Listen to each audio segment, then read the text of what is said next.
কাল থেকে আমাদের আসামের মধ্যে ইলেকশন শুরু হয়ে যাবে। তো আমরা অনেকেই জানি না কালকে যেন আমরা যে ভোটটা দিব সেই ভোটটা অনেক মূল্যবান। সেই একটা ভোটের দ্বারাই একজন মানুষের জীবন ধ্বংস হয়ে যেতে পারে, আবার একজন মানুষের জীবন বদলে যেতে পারে। কিভাবে? আসসালামু আলাইকুম, আমি আপনাদেরকে বলতেছি আজকে কিছু গুরুত্বপূর্ণ কথা।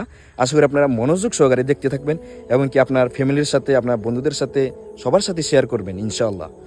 তো আমরা অনেক সময় আমরা লোভে পড়ে কোনো খারাপ মানুষকে ভোট দিয়ে দিই। অর্থাৎ কেউ আমাদেরকে 500 টাকা দিল, 1000 টাকা দিল, তাকে আমরা ভোটটা দিয়ে দিলাম। আবার অনেক সময় আমরা কোনো মানুষের মিথ্যা কথার ফান্দে বেরা আমরা আমাদের ভোটটা অন্য মানুষকে দিয়ে দিই। এর পরিণাম কি হয়?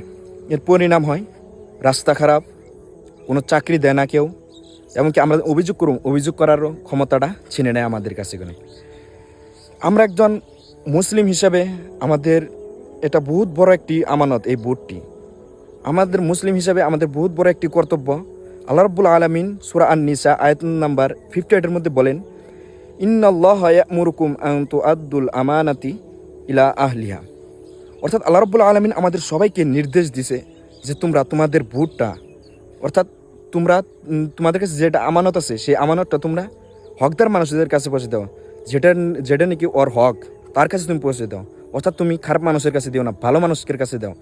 এই জন্য যখনই আপনারা ভোট দিতে যাবেন তখন ভালো মানুষ দেখে নিয়ে ভোট দিবেন। আর আপনি যদি জেনে বুঝে যদি একজন খারাপ মানুষের যদি চেয়ারে বসিয়ে দিলেন, একজন খারাপ মানুষের যদি এই রাজনীতিতে উঠিয়ে দিলেন, জিতিয়ে দিলেন, তাহলে সেটার গুনাহ আপনি কাল কিয়ামত তরিশ পাইয়ে থাকবেন। এই জন্য যখনই আপনারা ভোট দিতে যাবেন তখনই 2-3 বার করে ভেবে চিনতে ভালো মানুষকে ভোট দিবেন ইনশাল্লাহ। এমনকি যে তাকে ভোট দেন সে নাকি আপনার গ্রামকে আরও উন্নত করব, আপনার গ্রামের রাস্তা বানাবো, আপনার গ্রামে আরও চাকরি বাকরি দিবে, তাদেরকে ভোট দেন। এরকম খারাপ মানুষকে ভোট দিয়ে নিজের একটা ভোট নষ্ট করবেন না, আর নিজে সেই কাল কিয়ামতের সেই গুনার মধ্যে লিপ্ত হবেন না ইনশাল্লাহ। তো দেখা হবে অন্য কোনো ভিডিওতে। সবাই ভিডিওটি শেয়ার করে দেবেন, এমনকি ভিডিওটি ভালো লাগে থাকলে অবশ্যই আমাদেরকে ফলো করে রাখবেন।